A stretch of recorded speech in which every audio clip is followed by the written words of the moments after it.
Monica Smit. Monica Smit. Monica Smit. Monica Smit. Government has fired rubber bullets and tear gas at anti-lockdown protesters, including children. You will no longer be able to leave home. The people have had enough.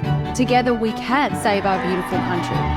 Why is Monica Smit getting arrested for incitement when all she is doing is expressing her political opinion? We are not going to give our compliance. Who is speaking out apart from Monica? You can fire us! Put us in jail! We don't care!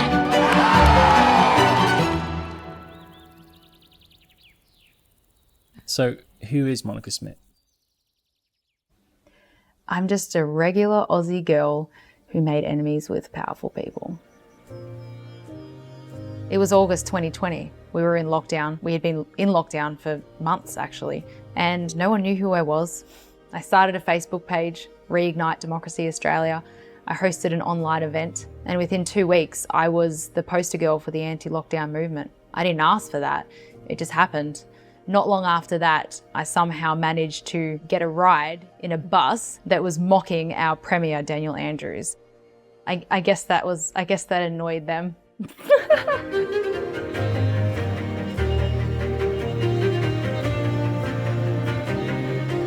Before I knew it, I was on the news and I was getting all this attention, and I really think that's when Daniel Andrews needed to shut me up one way or another.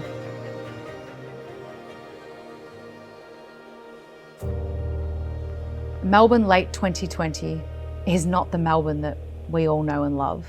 Pregnant women were being arrested an hour before an ultrasound appointment in their pyjamas. Elderly women were pushed down and then pepper sprayed in the face at close proximity. Protesters who were trying to leave a protest were being shot at with rubber bullets. I mean, there was army tanks going through the streets of Melbourne against peaceful protesters. I've just been pulled over by the cops.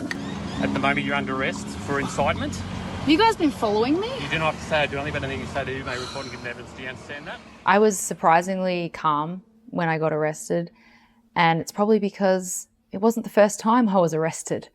A year earlier, I had been arrested 3 times in one day, and this time I was put in the back of a police van, handcuffed, and I was crying.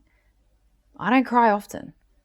I was looking out the window at the police and I thought to myself, what is happening? What is happening to my country?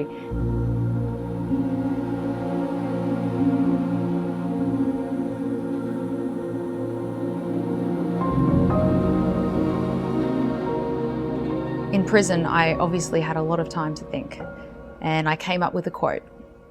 During times of psychological warfare, collective courage of conviction will be our strongest weapon. Because one person being courageous isn't enough.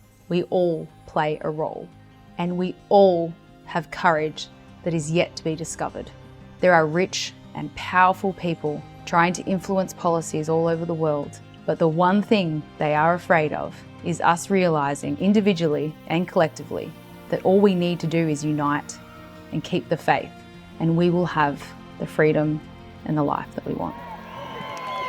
We have God on our side, and God always wins in the end.